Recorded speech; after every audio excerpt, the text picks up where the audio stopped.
여러분 안녕하세요. 행복한 노후를 준비하는 금토연구소의 박정현입니다.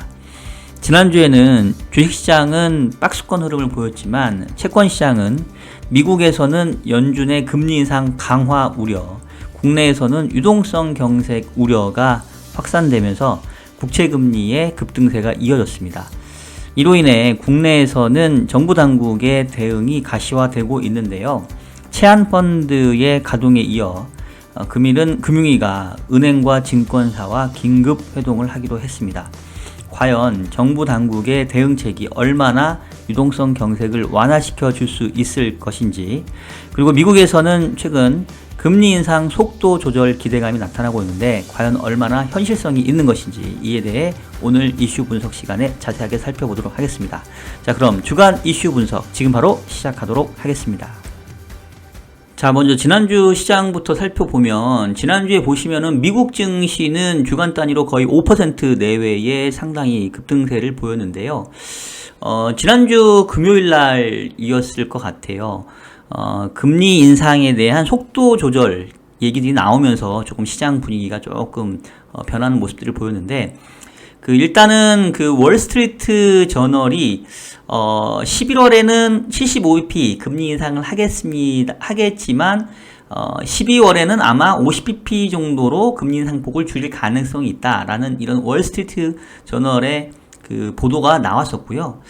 그리고 그 이후에 이 메리 데일리라는 샌프란시스코 연은 총재, 요 분이십니다. 여성분이신데, 요 분이 어떤 말씀을 하셨냐면, 금리 인상에 대한 속도 조절을 지금 이제 논의할 때가 됐다. 지금이 기준금리 인상폭의 단계적인 축소에 대한 이야기를 시작할 때라고 생각한다. 이렇게 지금 얘기를 했습니다. 그래서 요 발언들이 이제 연이어 나오면서 지금 FF 선물 시장에서 보게 되면 11월 달에 현재 상단 3.25가 4%, 즉 75bp가 인상될 확률은 95%, 거의 100% 반영되고 있는 상황이고요.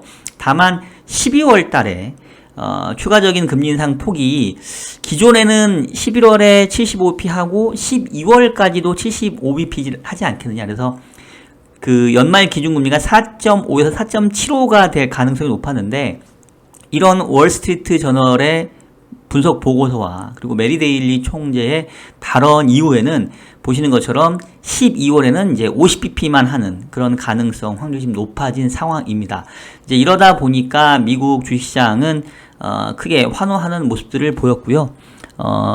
또한 실적들이 그렇게 기업 실적이 나쁘지 않은 이런 상황들이어서 미국 주식은 상당히 빠른 반등을 좀 보인 상황입니다. 그래서 제가 이제 과거에도 몇 번 얘기를 해드렸던 것 같은데, 이제 금리 인상기, 그 다음에 달러화 강세기에는 사실은 어쨌든 이 미국으로 자금이 환류될 수밖에 없기 때문에 이 국내 시장보다는 미국 시장이 훨씬 아웃퍼폼할 수밖에 없는 이제 그런 환경인 것 같고요. 조정 받을 때도 물론 많이 받긴 하지만 반등할 때 미국이 훨씬 우리보다 좀 빠르게 나타나는 이제 이런 모습들을 좀 보여주고 있는 상황입니다. 물론 이제 이게 바닥을 형성하고 여기서 상승세를 재개했다, 이렇게 판단하는 데는 아직은 좀 무리가 있는 것 같고요. 그리고 이제 이러한 속도 조절이 얼마만큼 이제 현실성이 있느냐, 이제 이 부분을 좀 살펴봐야 되는데, 물론 이제 전체적으로 미국 경제 상황을 놓고 보면은 최근에 자산 시장이 좀 빠지고 있고 유가도 조금 하락세이고 이제 이런 부분들을 감안하면 속도 조절에 대한 얘기들이 나올 법한 환경인 것 같기는 해요. 근데 이제 문제는 계속해서 인플레이션 자체가 잡히고 있지 않은 상황이고, 그리고 고용시장이 지금 견조해서 결국은 견조한 고용시장이 계속해서 인플레에 대한 부담을 좀 높이고 있기 때문에 지금 섣부른 어떤 이 통화 완화 정책, 그러니까 통화 정책의 긴축 스탠스가 조금 약화되는 이제 이런 모습을 보여도 인플레이션 기대 심리가 계속 높아질 수 있기 때문에 아마 일반적인 얘기보다는 이제 약간 논란이 커지는 이런 정도의 상황으로 좀 보고 있고요.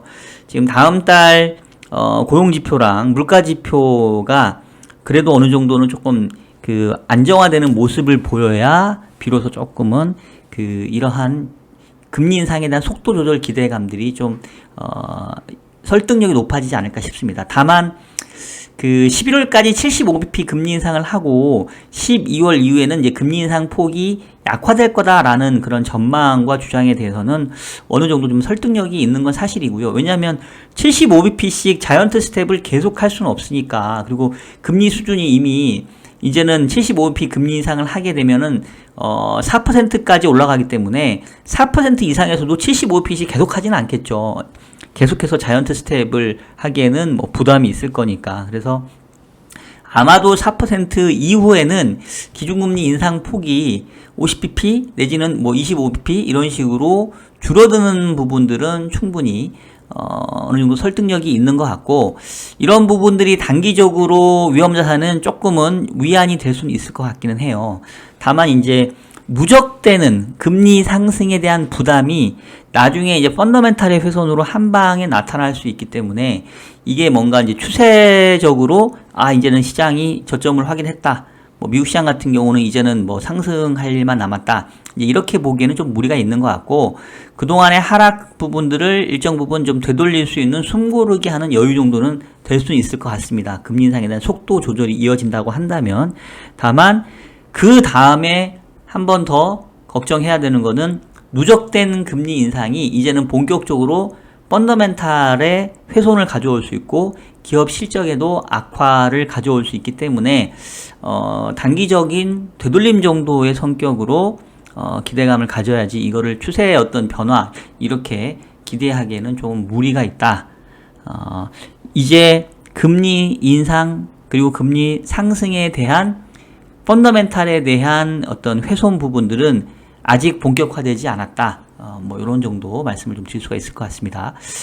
그리고 이제 지금 아마 오늘 중국의 이 20차 당대회가 마감이 되는 것 같은데, 시진핑이 3차 연임을 하면서 사실상 영구 집권의 발판을 이제 만들어 놓은 상황이고요. 다만 이제 이에 대한 대가는 있는 것 같습니다. 미국과의 어떤 패권 다툼은 더욱 심화되는 것 같고, 공식적으로 이 대만에 대한 이 무력 행사까지도 지금 공언한 상황이기 때문에 계속해서 미국과 중국 간의 갈등은 조금 심화될 수밖에 없는 이제 이런 구도로 가지 않을까 싶습니다. 지난주에 이제 코스피와 코스닥은 상대적으로 조금 횡보하는 모습들을 보였는데요.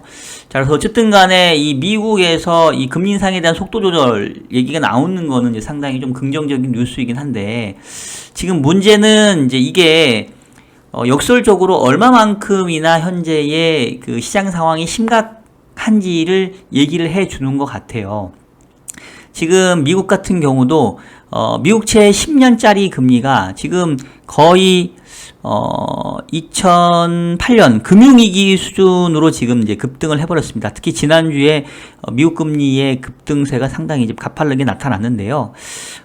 연준의 이제 금리 인상의 그 터미널 레이트 자체가 뭐 한 4.5% 이상 5%까지 이제 얘기가 되다 보니까 미국채 10년짜리 금리도 최근에 속도 조절에 대한 얘기가 나오고 있지만, 어쨌든 간에 절대금리 자체에서는 계속 상향 조정이 좀 이루어지고 있는 상황이고요. 사실 이제 미국보다 상황이 심각한 게 이제 한국입니다. 한국이 지난주에만 주간 단위로 금리 상승폭이 상당히 이제 가파르게 나타나서 지금 3년짜리 금리가 지금 보시는 것처럼 얼마 4.49, 4.5%까지 지난주에 3년이 30bp가 급등을 했고요. 10년짜리가 45bp 급등을 해서 지금 4.63 이렇게까지 지금 올라와 있는데, 지금 이 국채금리의 상승이 미국이나 한국이나 공통적으로 나타났지만 원인은 약간 다르다고 보셔야 됩니다. 일단은 미국 같은 경우는 국채금리의 상승이 기준금리 인상에 대한 상단이 높아지는 부분들 때문에 나타나고 있으니까, 뭐 어떻게 보면은 그냥 약간 좀 금융시장이 여전히 좀 크게 문제 없이 돌아가고 있는 이제 정상적인 범주 내에서의 금리 상승이고요. 국내에서 나타나고 있는 금리 인상 상승 부분은 사실은 단순히 기준금리 인상만으로는 설명을 하기가 좀 어렵습니다. 지금 현재의 한국의 기준금리 상당히 3.0인데 국고채 3년이 지금 4.55까지 왔다는 얘기는, 그럼 뭐 한국도 기준금리 현재 3.0%가 앞으로 뭐 100bp 더 인상돼서 4.0 뭐 그 이상 갈 거라는 얘기냐, 요렇게 생각하는 데는 좀 무리가 있어요. 그래서 지금 한국에서 나타나고 있는 금리 상승은 향후 통화 긴축에 대한 어떻게 보면 정부가 의도적으로 자금줄을 이렇게 흡수하고 금리를 올려서 전반적인 시장 금리를 좀 상승시키겠다라는 그런 정부의 의도하에 이루어진 자연스러운 금리 상승이 아니고 유동성 경색, 신용 경색, 자금 경색에 의해서 국채 금리마저도 상승세를 보이고 있다. 이제 이렇게 보셔야 됩니다. 그래서 상당히 국내 금리 상승은 미국 금리 상승보다 훨씬 좀 약간 좀 위험하다. 이렇게 말씀드릴 수 있겠는데요. 이 부분들을 이제 다른 금리와 함께 다시 보면서 좀 말씀드리도록 하겠습니다. 자, 지금 여러분들이 이제 보시는 그 금리는 이제 여러 가지 금리가 한꺼번에 나타나고 있는데, 일단은 이제 맨 밑에 빨간색이 그 기준금리고요. 그 다음에 녹색이 국고채 3년, 그 다음이 회사채 그 AA급, 그 다음에 A급, 그 다음에 저 위에는 게 트리플 B급인데, 보시면 일단은 뭐 전체적으로 기준금리가 인상되면서 전반적인 금리도 다 상승하고 있는데, 요 아래쪽에 보시는 게 뭐냐면 그 싱글 A 플러스 3년짜리하고 국고채 3년짜리의 금리 스프레드입니다. 즉 회사채 금리와 무위험 국고채 금리의 차이인데요. 이제 얘를 보면 현재의 이 신용시장 상황이 이제 얼마만큼인지 알 수 있는데, 보시는 것처럼 지금 국채금리의 상승보다 회사채금리의 상승이 더 가팔라지면서 신용 스프레드도 좀 확대되는 모습들을 보여주고 있습니다. 이미 2020년 코로나 위기 당시보다 스프레드가 더 좀 벌어진 상황이고요. 16년, 17년 지난 사이클에서 기준금리 인하로 가기 직전보다도 지금 높아졌고, 지금 뭐 이제 물론 2008년도에 그 미국 금융위기 나타났을 때보다는 안정적이긴 합니다만은 최근에 신용 스프레드의 확대가 상당히 가파르게 나타나고 있다라는 점은 바로 이 신용 경색에 의한 그 자금 경색이 나타나고 있다라고 보시면 되겠고요. 원인은 일단은 뭐 레고랜드 사태, 여러분 뭐 기사를 보신 분들은 아시겠습니다만은 그 레고랜드 PF ABCP에 대해서 강원도가 일종의 지급보증 해줬는데 못하겠다, 디폴트를 내서 결국은 이 정부 그 지역 지자체가 보증한 채권도 못 믿는데 하물며 다른 채권은 믿을 수가 있겠냐, 이제 이러면서 신용 위험이 지금 연쇄적으로 불거진 상황이거든요. 근데 이제 항상 이게 뭐 강원도만의 문제라고 보기도 어려운 게, 강원도가 이제 그 주인공일 뿐이지 이렇게 경기 여건 안 좋아지고 자금 시장이 경색이 되면 누가 먼저랄 것도 없이 어쨌든 누군가는 이제 부도를 내게 됩니다. 이게 이제 결국은 항상 보면 이 경기 침체가 이 유동성 경색으로 불거지는 어떤 하나의 전초 단계인데, 그래서 제가 계속 그 수학 포인트를 보자고 했던 이유도 제 방송을 계속 보신 분들은 제가 계속 똑같은 얘기를 했던 거를 말씀을 기억을 하실 텐데, 지금의 그 상황이 단순히 경기가 침체되는 사이클에만 그친다고 한다면 현재 자산 가격들 매우 싸다. 주식도 지금 상황에서는 뭐 밸류에이션 상황에서는 매우 많이 싸졌죠. PER도 그렇고 PBR도 그렇고. 그 다음에 외국인 입장에서 달러로 환산해 보면 코스피가 지금 200이 아니라 1700까지 떨어졌을 정도로 매우 밸류에이션이 아주 딥 밸류라고 볼 수가 있는데, 단순히 경기가 침체되는 것에 그치지 않고 이게 금융 경색, 금융 위기로 넘어가게 되면 투매가 나올 수 있다. 왜냐면 돈이 없기 때문에 그냥 묻지마 팔자가 나와야 되는 상황이 벌어질 수 있거든요. 그리고 이제 과거에 국내에서는 항상 달러가 유동성 경색이 되면 이게 원화 유동성 경색으로 좀 이어질 수 있다. 그래서 제가 계속해서 이제 수합 포인트, 수합 레이트 보자고 했던 이유들이 이제 그런 것들이었는데, 수합 레이트의 흐름으로 봤었을 때는 뭐 사실은 그 최근 상황들이 뭐 계속해서 이제 안 좋은 권역에 좀 놓여 있긴 했어요. 근데 뭐 아직 제가 이제 임계치를 벗어나진 않아서 계속해서 모니터링 하고 있었는데, 어쨌든 간에 이미 달러와 유동성의 경색이 이지형인 상황이면 이제 원화 유동성도 상당히 좀 부족해지는 상황으로 지금 이제 오게 된 거죠. 그리고 그 시발점 트리거가 바로 강원도의 이 레고랜드 PFABCP의 지급불능, 지급 거부 사태로 이제 촉발이 된 거고, 이게 지금 전체적으로 회사채 시장의 뇌관을 건드리면서 지금 금리가 좀 급등세를 보이고 있다, 이렇게 보시면 되겠습니다. 자, 그래서 결론은 뭐냐면 지금 국채 금리가 급등하는 이유는 돈 되는 건 지금 다 팔아야 되는 상황이에요. 근데 다른 채권들은 팔리지가 않습니다. 국채 정도 돼야 그나마 판다고 내놨었을 때 거래가 되는 것 뿐이지 다른 회사 채권들은 지금 전혀 거래가 안 되는 상황이고요. 지금 은행과 증권사들도 유동성이 부족하기 때문에 은행들이 은행채를 막 찍어내고 있는 상황.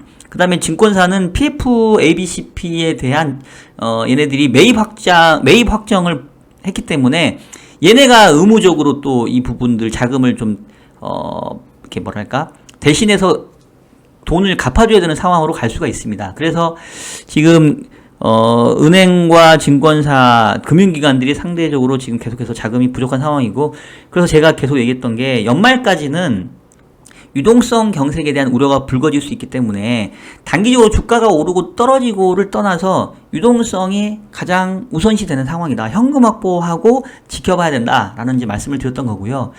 지금 금융위가 앞서 인트로에서 얘기했던 것처럼 은행과 증권사와 이제 긴급 회의를 지금 하기로 했고 한라인을 구축을 해서 수시로 필요한 것들을 바로 이제 의사소통할 수 있게 하자라고 얘기를 했습니다. 그리고 최근에 그 체한펀드 일부를 빨리 사용할 수 있게 한 것도 상당히 이제 정부가 과거에 몇 차례의 금융위기, 유동성 위기를 겪어봤기 때문에 발빠르게 지금 대응을 해주고 있는 건 맞아요. 근데 솔직히 이제 제가 시장 참가자 입장에서는 정부가 발빠르게 대응을 해주는 거는 긍정적이긴 하지만 그렇다고 해서 지금 문제가 해결된 게 아니거든요. 그리고 지금 어떤 게 부담이냐면 지금 10월 23일이잖아요. 연말로 가기에는 아직도 3개월 남았습니다. 근데 항상 연말에 각 유동성 비율 규제의 준수가 다 연말로 끊겨요. 그러니까 연말까지는 모든 금융기관들, 법인들 다 유동성 비율을 지키기 위해서 웬만하면 투자 안 하고 웬만하면 현금 확보를 하는 그런 시기로 지금 가고 있다는 거죠. 이런 상태에서 과연 정부가 얼마만큼이나 효과적인 대응을 내놓을 수 있을 것인지, 전체적인 이런 경색을 완화시켜 줄 수 있을 것인지에 대해서 상당히 조금 불안감을 가지고 지켜볼 수밖에 없다라는 거고, 다만 이제 저도 말을 조심해야 되는 게, 어쨌든 저도 제도권에 있는 사람으로서 불필요하게 불안감을 조장하고 뭔가 문제가 생깁니다. 누가 부도가 납니다. 어디 찌라시가 돌고 있는데 어디 지금 증권사가 안 좋답니다. 이제 이런 얘기를 하는 거는 저희도 상당히 조심해야 되고요. 제가 이제 저희 방송을 들으시는 구독자분들께 얘기를 하고 싶은 건 뭐냐면, 지금 상황이 지나놓고 보면은 엄청나게 싸게 살 수 있는 기회일 수도 있어요. 근데 그거는 살아남아야 그 다음을 기약할 수 있는 거지, 지금 당장 현금이 말려있는 상황에서는 이제 그런 걸 기다리기가 좀 쉽지가 않죠. 그래서 지금은 현금이 많이 있고 유동성이 많이 충분히 있는 사람들은 제가 봤을 때는 연말까지는 어떻게 보면 박앤세일 기간입니다. 그냥 지나놓고 보면 이 또한 아주 좋은 매수 기회였겠지라고 분명히 생각이 될 거예요. 그러니까 지금 현금 많이 들고 계시고 다행히 내가 빨리 일찍 현금화 시켜서 빠지는 것만 기다리고 있다라고 하시는 분들은 그냥 즐기면서 사시면 됩니다. 근데 그게 아니라고 한다면 지금은 제가 봤을 때는 좀 지켜봐야 돼요. 연말까지는 유동성 확보하고 설령 아주 바닥을 잡지는 못한다 하더라도 충분히 확인하고 무릎에서 사셔도 늦지 않을 거라고 생각이 되고요. 계속 말씀드리지만 바닥을 봤다 해서 결코 국내 주식 급등세로 바로 가기가 어렵습니다. 예전처럼 유동성을 계속 공급해 줄 수 있는 상황이 아니고, 미국에서도 금리 인상의 속도 조절이지 금리 인하가 아니에요. 그러니까 분명히 변동성이 확대되는 구간에 있는 거지, 여기서 빨리 내가 유동성을 투입해가지고 빨리 사야지 이런 생각을 굳이 안 해도 충분히 살 기회는 주어진다. 아직 연말까지는 시간이 많이 남아있다. 그 전까지는 조금 더 신중하게 돌아가는 상황을 좀 더 지켜보는 게 조금 더 현명하지 않을까라는 생각이 들고요. 지나놓고 보면 분명히 지금은 저가 매수 기회이기 때문에 지금부터 연말까지 투자 기회를 살피는 기간, 다만 내가 가지고 있는 유동성 안에서 해야 되니까 조금은, 아직은 10월 말이니까 11월, 12월 2달 넘게 남아있잖아요. 그 기간들 조금은 더 지켜봤으면 좋겠다. 요 정도 말씀을 오늘은 좀 드리도록 하겠습니다. 자, 지금까지 이슈 분석 영상 보여드렸고요. 지금 앞서서 얘기했던 것처럼 현재 자금 경색의 우려가 심화되고 있는데 과연 정부 대응이 얼마만큼이나 세련되게 선제적으로 나올 것인지 좀 지켜보면서 연말까지 저가 매수 타이밍 노려도 늦지 않다라는 말씀 좀 드렸고요. 미국에서 나타나고 있는 금리 인상에 대한 속도 조절 기대, 단기적으로 시장의 기술적인 반등을 야기할 수는 있지만 결국은 계속해서 금리 인상 기조는 이어질 거기 때문에 높아지는 금리 레벨이 이 펀더멘탈의 훼손을 가져오는 그런 언젠가의 트리거가 되는 부분이 분명히 있을 겁니다. 4% 이상의 미국 기준금리는 결국은 시간의 문제일 뿐이지 미국 경제에 큰 타격을 줄 수 있기 때문에 그 부분에 대한 부분이 언젠가는 시장에 반영되는 그 부분까지 감안해 가면서 미국 시장의 경우에는 짧은 그런 호흡에서 바라봐야 되지 않을까 이런 말씀 드리면서 오늘 영상은 마무리하도록 하겠습니다. 자, 그러면 저는 다음 주에도 더 유익한 내용으로 여러분들 찾아뵙도록 하겠습니다. 여러분 안녕.